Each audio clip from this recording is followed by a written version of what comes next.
Throughout history, Israel has faced impossible odds. But during the Six-Day War, see how a miraculous wind exposed a minefield to allow the Israeli army to pass through unharmed, and how one battle that took place 3,000 years ago repeated itself with the same miraculous results.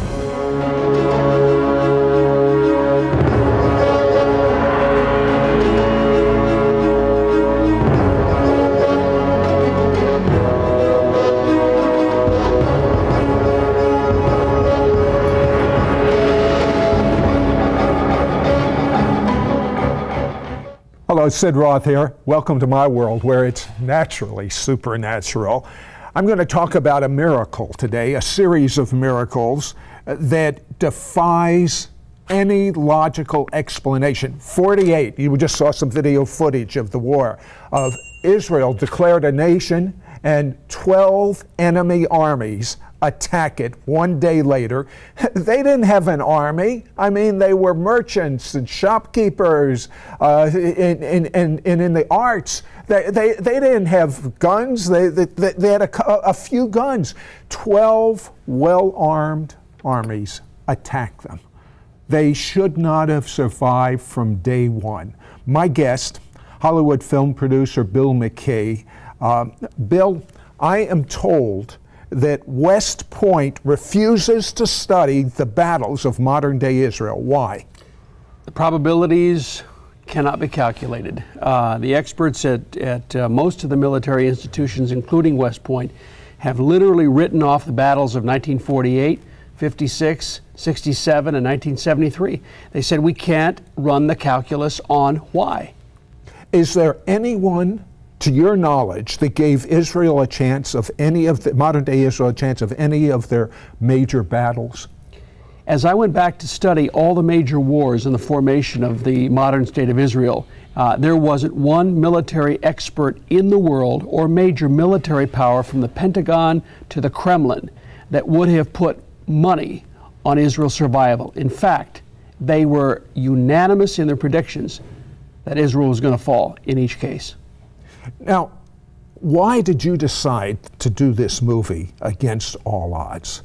Well, the genesis of my experience with Israel and this particular television series goes back many years. I've traveled Israel now 67 times in my life and all over the Middle East, and I know many of the enemies of Israel. I have spent an inordinate amount of time doing documentary filmmaking with the terrorists in the Middle East. So I've gotten to know the Middle East and the Israelis through the prism, if you will, of terrorism. My first real big project was back in the 90s for the British Broadcasting Corporation. They'd asked me to produce a television series to basically explain the Oslo phenomenon, because at the time everybody expected the Oslo peace process to actually bring peace in our time. Yes, but the title was Vanishing Peace. You did the opposite of what everyone expected. Well, that's exactly right. And by the way, the Oslo Accord, this was one of the first meetings to orchestrate a two-state solution or peace in the Middle East. And everyone was optimistic except Bill McKay. Well, initially we did not have a prejudice one way or the other. We thought that it was just another effort, if you will, by man to paper over the very complicated issues between Arabs and Israelis. And so our job, our task by the BBC, was to simply chronicle the events that were leading up to this grand moment when Bill Clinton and the world leaders were going to celebrate what was the thorniest political issue in modern history. Well, when we got halfway through the interview process, we realized there was no peace. There was no there. The politics of this process was an utter sham. So I called the BBC up when I got back to Jerusalem and I said, "You're likely not going to want to have this conversation." But I said, Oslo is a sham. It will not produce peace in our time. And the British, as they can only be, said, "Well, yes, Mr. McKay, you're right. We don't want to have this conversation." And the net result was we terminated the agreement. I financed the rest of the picture.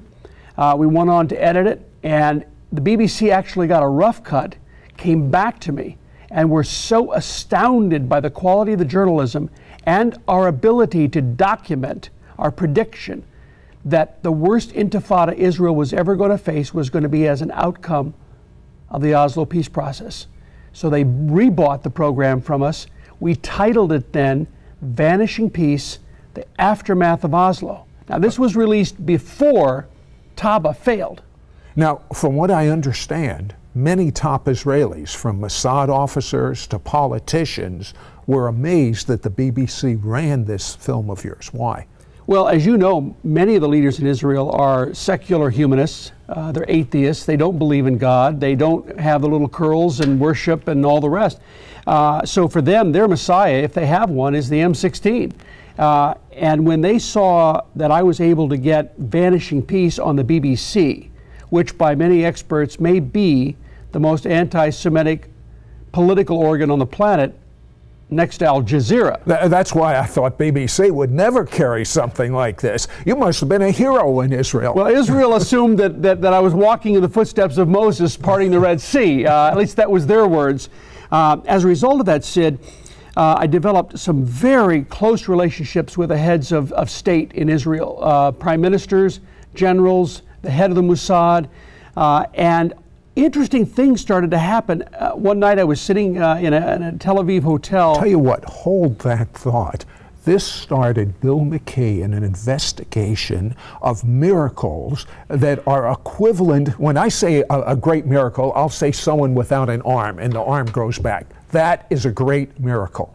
The miracles that he investigated with due diligence, with several witnesses for every miracle, amazing, amazing, equivalent to an arm that's missing, growing out. Don't go away. We'll be back right after this word.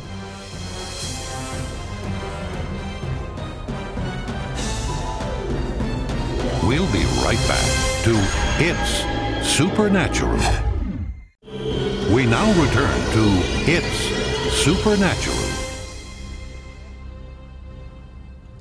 Hello, Sid Roth here. Welcome to my world where it's naturally supernatural. I love the rarefied air of heaven, and you're going to find out about miracles that few people have ever heard of.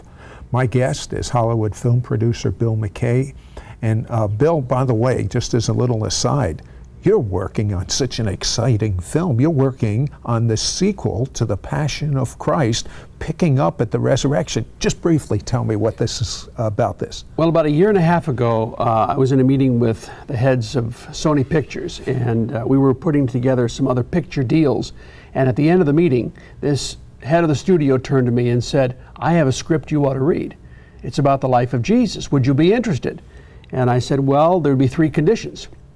He said, "What are they?" I said, "Well, number 1, it has to be shot in Israel." I said, "Every motion picture from Cecil B. DeMille to Mel Gibson has been shot everywhere but the place where the story took place." He loved the idea. He said, "What are your other conditions?"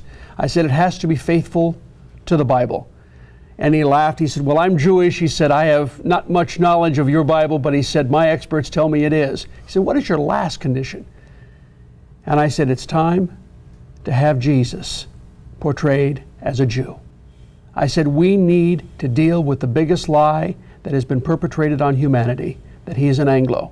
He belongs to the Jewish people, and it's time to tell that story."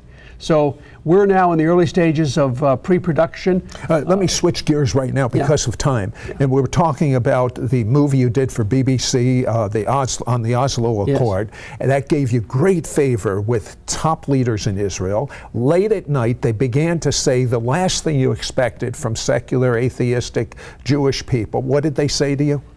They said, "We've seen things on the battlefield that we cannot quantify in a scientific test tube. We don't know how to explain it. What we do know as military experts is that we should have been dead on that battlefield, or Israel should have lost that battle, or Israel should have lost that entire war. And yet the outcomes don't measure the circumstances that we experienced on the battlefield." So as I began to investigate the surrounding elements, several things jumped out at me. Number 1, going back to the Old Testament, I found that in many cases, Sid, they were fighting on the same battlefields that Joshua and David and other greats fought on. You had the same protagonists, the same antagonists, and the same supernatural methodologies employed by the Holy Spirit 2,500 years ago as you did in 1967 or 73. Let's talk about one which was amazing, with these angels with flaming swords. Tell me about that. Well, interesting story. There is a very small town in the northern part of Israel that has been inhabited by Jews since AD 70, when General Titus came in and sacked the city. And Jews have made a determination that this is the land that was given to them by God through Abraham in a covenant. And so there have been a series of family generations that have lived in this same city and coexisted with the Arabs to prove God's purpose and plan. And just prior to 1948, the Arabs decided, they knew the politics was beginning to shift, the British were planning to leave, and so a group of Arabs determined that they were going to wipe out the last vestiges of these Jews that were living in this city. And as they plotted their plan, the rabbi's house was surrounded by the Arabs, and they were coming in to burn them out. And as they made their way in the middle of the night, and as they got proximate to his home, they saw 7 large angels with flaming swords at the ready. And every one of the Arabs scattered for fear of what they were dealing with. But some of the other things you verify in your film, you think that's amazing. That's a nothing compared. What about the minefields? Is that unbelievable? Set the stage for the minefields. Well, 1973, the Golan Heights, the Syrians were in control, and a group of Israelis, tank commanders, were sequestered from their units, and they were surrounded by Syrian tanks. And they were looking for a means of retreat because they were outgunned. And as they were preparing to make that retreat, one of the commanders realized that they were in a minefield. What is the probability of them hitting one of these mines? Probably 99.9%. I mean, they were. So why didn't they just retreat? Well, because they physically couldn't walk out without triggering a minefield. So it wasn't just a matter of. So they were trapped. They were trapped. They painted themselves in a corner. Yeah. There was no exit strategy possible anywhere possible. So I'll tell you what. In the next segment, I'm gonna let you see some of this amazing, amazing footage. But how do you know this story is true? Well, there were eyewitnesses to the story. And but did you find eyewitnesses? Yes, we did. I actually had searched all over Israel to try to find the man that was in charge, the commander of that particular unit. And I couldn't go with the story on television unless I had found him particularly to authenticate this. And I was very discouraged because the story is remarkably powerful. Came back to the United States. I was in a production meeting, and Matthew Crouch said to me, "My father, Paul, knows a man up in Seattle. I think you ought to talk to him. He would likely know some others that might give you stories for our series." So the connection was made, and in the middle of the phone call, it turns out David Yaniv was the commander that I was looking for. What's the probability of that? Well, again, it's the same probability. One person in the world. Absolutely. The one person in the world that he needed, he just happened to talk to on the telephone. I'm going to tell you something. The miracles you're about ready to see are equivalent to everything you've read in the Bible. Don't go away. We'll be right back after this word.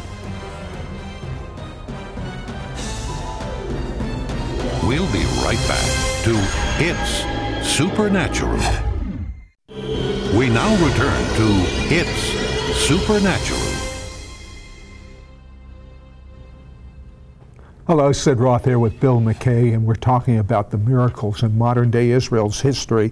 Our service academies, West Point, refused to study these wars because the results are too improbable. If there's no God, there should be no Israel. It's that simple. And Bill, you were talking at the last segment about you bumped into the one person in the world that could verify some major miracles that were going on in Israel during its modern day history. And we were talking on the Yom Kippur War. I mean, a war that Israel should never, ever have won. They're praying in the synagogue I mean, Golda Meir, from what I understand, was preparing plans for a government away from the nation Israel. Things were so bad. At this Yom Kippur War, there were some Israelis that were trapped, and you found an eyewitness about the minefields. Explain that again, and then we're going to see it. Sure.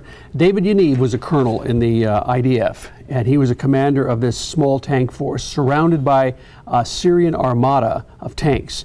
And he was in the middle of a minefield.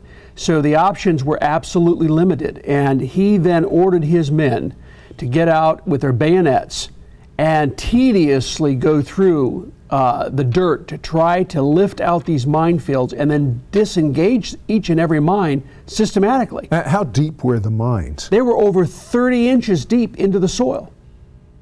How do you find, I don't know anything about this, but how do you find all of these mines? You do it by simply getting down on your hands and knees and crawling through the dirt, and with your bayonet, like an archaeologist with almost a feather-like touch, going through to find it, because if you trigger one of these things, not only you, but your entire company would be blown up.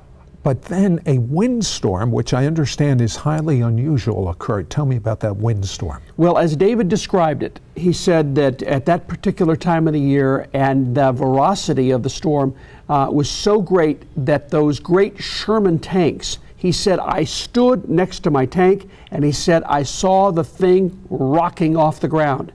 And the wind was rocking a tank? A tank. And he said by the time the wind passed through this valley, 30 inches of topsoil had been blown off of the land, and he said we could see every single mine. What's the probability of a wind of that magnitude?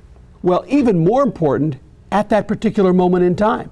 It's not that there aren't great winds, but at the moment that David needed it, his men needed it, the wind was provided by God. And he then saw the exit strategy because he knew where the mines were, and then they were able to escape. I'll tell you what.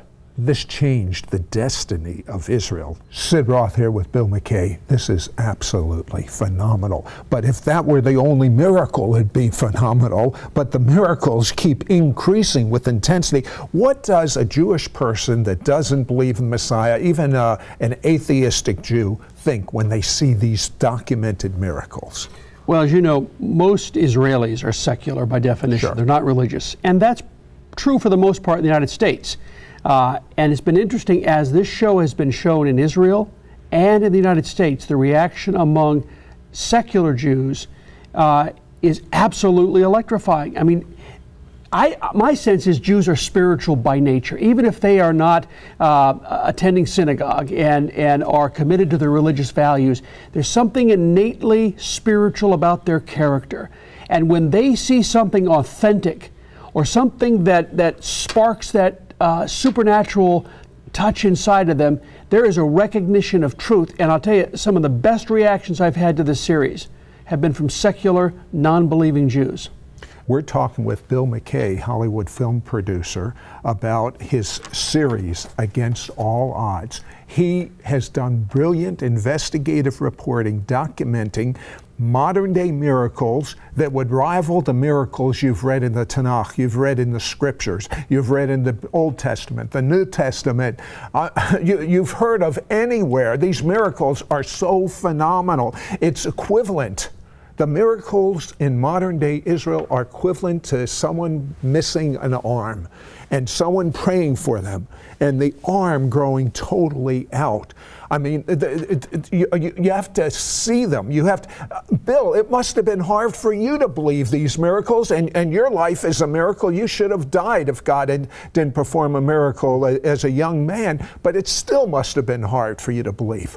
Well, it is, because I think even as Christians who embrace the supernatural and understand that God created the heavens and the earth and has purpose for our lives and all the rest, that when you're confronted with a collection of facts that suggest, arguably, that something should not exist, particularly the Israelis, I mean, they should not exist on the planet.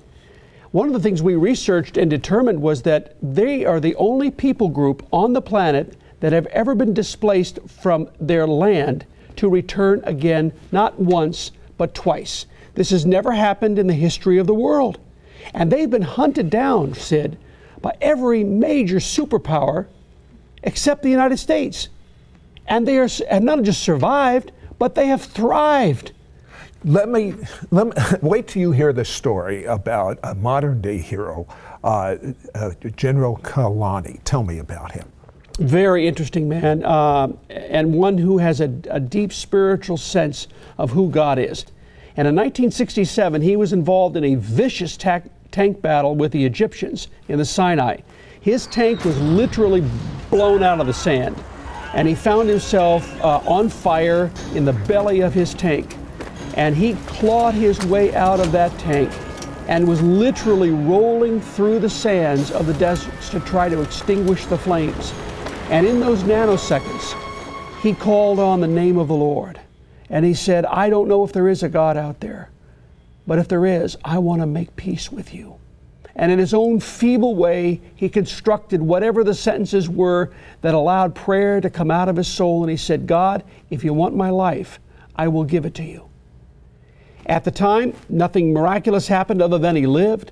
But he should have never been able to re-enlist in the military. They went back to do all the medical testings afterwards, and you have to score a 92 on an Israeli scale, which is very tough.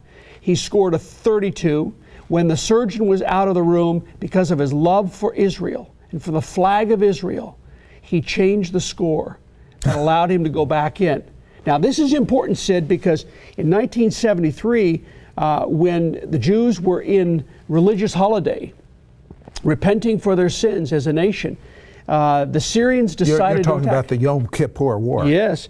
And young Kalani now, who is a little bit older, and a colonel, a commander, was sent desperately up to the Golan Heights to stop the Syrian armada from an advance, because the Syrians were planning to sweep down through the valley into Tel Aviv, realizing that even if the Israelis could pull out one of their great miracles and survive, if we can destroy the economic industrial base of Tel Aviv, then we've won the war, because the economics will be the finishing point for Israel.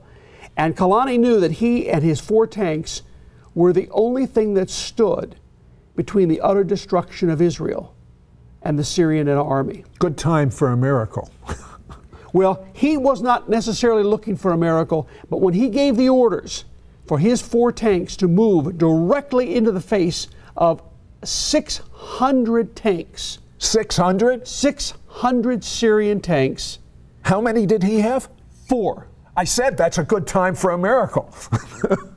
All of the tanks, except for his, advanced forward. They were in a state of paralysis.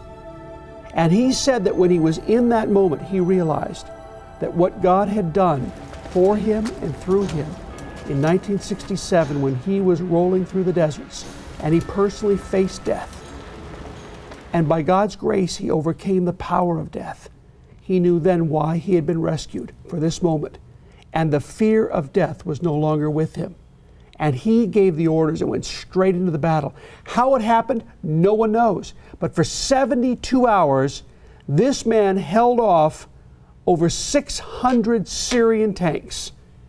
Now, this is important, Sid, because it's not just a great story of a David taking on a Goliath single-handedly, but God was working somewhere else around the world that allowed that moment to take place.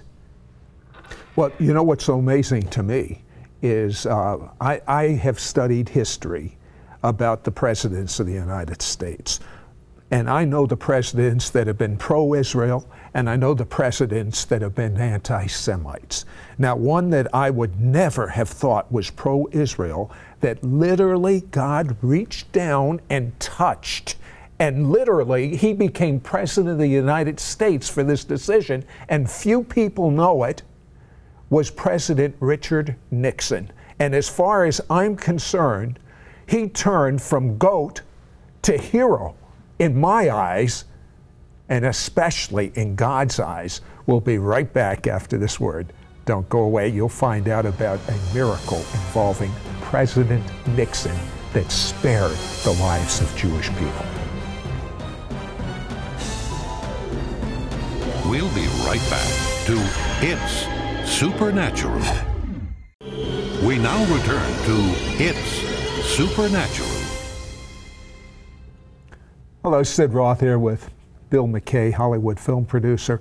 And Bill, that was an amazing sequence that we heard about. I mean, how does one Israeli tank hold off hundreds of enemy tanks for, what was it, 72 hours? Yes. There is no explanation short of God, is there? There is none. And yet, the facts are stubborn things, because not only did he accomplish the impossible, but while this David, if you will, this young David, fighting off the Goliaths of the Syrian army, he had no knowledge other than he was believing that this was the protection that Israel needed in terms of her utter destruction. But while that was going on, Golda Meir, the Prime Minister... Isn't it amazing? There's a plot beneath the plot. That's right. That God is working on. It's so wonderful. Listen. Well, he's a great storyteller. And Golda Meir was in a desperate strait because she and her generals had pretty much concluded they were going to lose the war. They were preparing for a government in exile. She had been negotiating with Henry Kissinger, who was a Secretary of State at the time.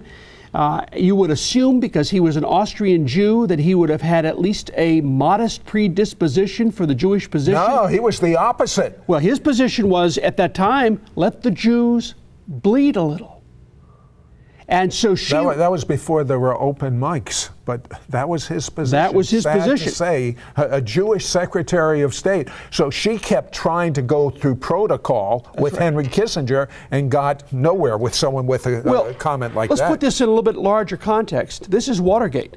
Richard Nixon is on the verge of being destroyed politically by his opponents and being brought down. Under the quid pro quo with Congress, he was to have no foreign adventures. All decisions had to go through the office of the Secretary of State, Henry Kissinger. And if he had a foreign adventure, that would put the nail on the coffin for his impeachment. And it would trigger the impeachment process. So there was a checkmate in terms of his power by Congress.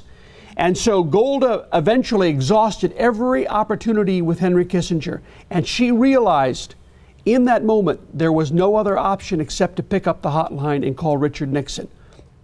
And Nixon told the following story. He said, I received a call from Golda Meir in the middle of the night. And he said, I sat on the edge of the bed, agreeing to take the call. And she was pleading, Mr. President, Israel will not survive unless you give us help immediately. Now, he said something that was extraordinarily fascinating. He said, when I was a little boy growing up in Whittier, California, my mother used to require every day after I came home from school the reading of the Old Testament heroes of faith. And he said, I came to understand and appreciate God's work among the Israeli people. And one afternoon, as she concluded her readings, she looked directly at Richard and said, someday, son, you're going to be in a position of enormous power. And with that power, you're going to be given the opportunity to rescue the Jewish people. And Sid, in that moment, he said, I heard my mother's voice as Golda was speaking to me. He said, I knew why I had been put in this office, and it was to save the Jews. Now, Richard, you could say whatever you want about the man. He was politically astute. He understood the consequences of the decision that he was about to make. And because of his mother's word, because of her love for the Jewish people, he decided then to stand with the Jews. And he said, Golda, what do you want? And she had a list. And she started down that list one item at a time. And he said, Golda, no need to even continue. He said, I'm going to sign an executive order right now. You call the chairman of the Joint Chiefs of Staff, and you are going to be given everything you want. And with that executive order, the greatest shipment of material, military material, was airlifted overnight. And that's the link between the 72 hours that Kalani, by the power of the Holy Spirit, bought for Israel and for Golda and for Richard Nixon. And that's the story behind the story. You say you don't believe in miracles? I've got a Hebrew word for you. You're just plain meshuggah. I mean, this is all verified. And this DVD, Against All Odds, I mean, you've seen some of the reenactments. These are top Hollywood level reenactments. How many total, not in this particular DVD, but how many total miracle stories, have you heard that were worthy of investigation from the modern day Israel's history? Well, we have collected about 100. I have been told by my sources that work with me over that there are many, many more. The reason is the Israelis never talk about it. Why? Because I don't think they know how to quantify a miracle. I mean, and I think, too, if a general were to ever publicly admit that a supernatural phenomenon had taken place on the battlefield, it would diminish his prowess as a military man. It would provoke him to ask the question. Is there any chance Israel would survive as a nation if the miracles you have personally investigated, and your investigation was very thorough, had not occurred? Is there any doubt in your mind that Israel would be in existence without the God factor? Sid, I have no doubt. And I'll tell you why. It's not to take anything away from the military capabilities. I mean, the Israelis have built one of the finest military machines in the world. And they've got resources and advantages and ideas and capabilities that are remarkable. But they're not enough. They're not enough to deal with 22 Arab hostile nations, with a Soviet empire that is feeding and supporting it, with an Iran that is breathing fire down their throats and launching missiles in preparation for an attack. They need God, just as Joshua needed God, just as David needed God. The Israelis need him just as much then as they do now. And guess what? Us Israelis, we need God. But guess what? You need God as much as we do. And you're going to find out when we come back about a miracle that if you think what you just heard was something, this is unbelievable, unless you believe in God and miracles. We'll be right back after this word. We'll be right back to It's Supernatural. We now return to It's Supernatural. Look, I believe in miracles, but you are stretching me, Bill McKay. Were you stretched? I mean, you believe in miracles, but were you stretched on these miracles? Well, in some cases, yes, because, I live in a physical world. I do believe that there is a God and that He is the creator of the heavens and the earth. And He certainly would have opportunity to intervene in the course of men's events. But when you hear some of these stories, if I couldn't journalistically authenticate them as to the detail we did, I wouldn't include them in the film. In fact, I hired Michael Greenspan, who worked for the BBC, who worked for CNN, himself was an agnostic. This isn't a group of Christians that were going in to try to find stories that would buttress our theories on why Israel survived. We wanted to take a hard-nosed, journalistic look at this, turn over every rock, ask every question, prove up every point. Now, obviously, you can't quantify a miracle in a test tube, but we could gather all the facts, and the basic thesis of the film is to say to the audience, you decide. We'll give you every fact, we'll give you every story that we know, but you must draw your own conclusions at the end of the day. All right, there's one miracle. There's so many miracles we'd like to show you right now, but there's one in particular. It's got to do with French Hill. Tell me about that. Well, in the Six-Day War, the Israelis understood the importance of Jerusalem. At that time, the city was divided, as it had been since 1948. And the great dream, the great hope of many Jews around the world was that Jerusalem would be united again as the city of David. And on that purpose, a group of 9 Israeli soldiers were commissioned to find a back route into Jerusalem so their tanks could follow in purposes of taking East Jerusalem. And a group of soldiers were moving up through an area called French Hill. And as they crested the hill, they realized they were being surrounded by 250 Jordanian soldiers. Now, Sid, what's really important to know is 2 things. Wait a second. How many Israelis? 9. 9. How many Jordanian soldiers? That was the elite army of the Arab armies. This was the one that terrorized the Jews the most, because these guys were tough warriors, And more than that, there was a savagery, if you will, much like when the Americans used to fight the Indians. The Jordanians would go into a lather and they'd begin to chant. And it wasn't just enough to kill the Israelis, it was the torture and the mayhem and the violence that they could inflict. So when the Israelis were surrounded, they made a covenant that no man would be taken alive, that they were going to fight to the death. And so they dug in on French Hill, and the Jordanians were going into their war whoop, if you will, and engendering a level of violence so that they could commit the atrocities that they were seeking in their own pleasure of war making. And when they got within 30 feet of the Israelis, they threw down their weapons. Why? In that moment, and this is, everyone told the story afterwards when they were debriefed by the Mossad. As they got within 30 feet of the Israelis, they saw Father Abraham. Now, the Israelis could not see Abraham, but they could hear the Arabs crying out, Abu Ibrahim, Abu Ibrahim. And they recognized there was something was going on. 250 soldiers are crying out the name of Abraham, Father Abraham. And simultaneously, they threw their weapons down at the feet of the Israelis. Now, the Israelis are expecting death and destruction. And in that moment, they were paralyzed. And I might add, on those odds, there was not one chance the Israelis would survive, and they were going to die not a death, a brutal death.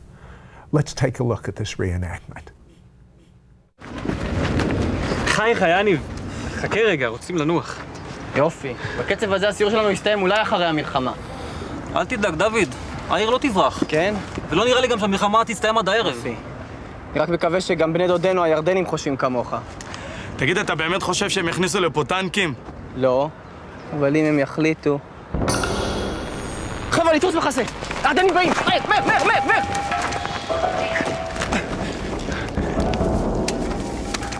איפה יודעים שאנחנו פה? תגיד, זה משנה עכשיו? אני רואה כוח בסדר גודל של פלוגה. אולי יותר. תצמדו לקרקע כמה שאפשר, אולי הם לא הבחינו בנו. אין לנו ברירה. קבל לנו תחמושת. אפילו אם הייתה לנו זה לא היה משנה כלום.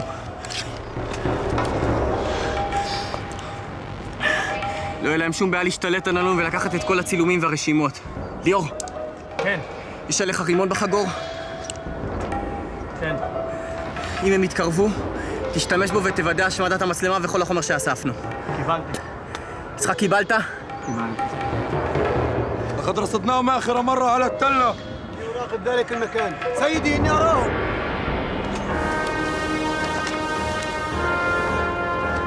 When they came to about, I would say about 200 meters, roughly, towards us, the next thing they stopped, and you could see there was this panic. And they started to shout.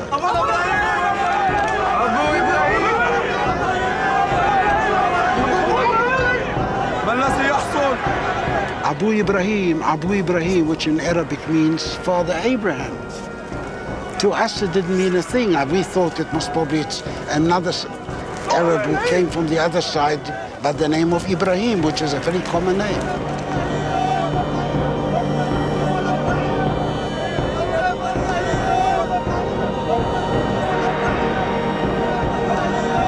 ברוכים, ראיתם את זה?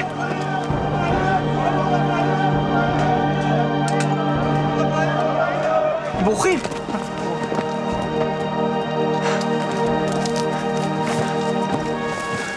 ראיתם את זה?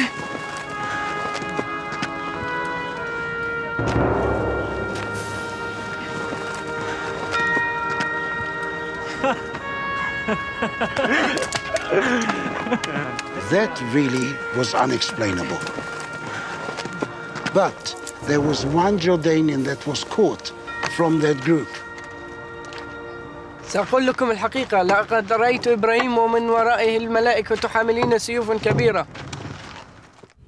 That's only one of the many miracles that are in this special DVD, Against All Odds. Bill McKay, when Israeli soldiers see this video, what happens? I had an interesting experience in the 2006 Lebanon War, which just took place a couple of years ago. I got a phone call one day from a buddy of mine who was my line producer, Israeli, and he was on the way to the front lines, 32 years old, and the young boys had collapsed. They had no stamina, so they brought back the veterans. And his assignment with his unit was to go in and kill Hamas, the leadership. And he said the first night we went in, we were so terrorized. We were out of shape. He said the fear factor was unlike anything I'd ever known. He said we literally had no capability. We came back out of Gaza that night to our base camp on the Israeli side. And he said, I realized I had the DVDs from Against All Odds in my trunk. I went to my commander and I pleaded with him and I said, can I show these DVDs on my laptop to my buddies before we go back into Gaza? At first, the commander was resistant, and then he finally relented. And all of these Israeli soldiers in 2006 were sitting around in the middle of the night in the desert looking at these DVDs that you just saw. And he said, as they were watching it, now these are all secular guys, he said, the Spirit of the Lord came upon them. And he said, we believed that we could take the land back. And he said, in the middle of the night, we left our laptops, we went right back into Gaza, and he said, with the power of God's Spirit upon us, he said, we killed 100 of the leaders of Hamas. You want to talk about courage. We were listening a bit about Abraham showing up. Abraham says in Genesis, the 12th chapter, in his seed, God says to Abraham, in your seed, all nations will be blessed. Who was blessed from the seed of Abraham? Jesus is the seed. He's blessed you. Receive him now.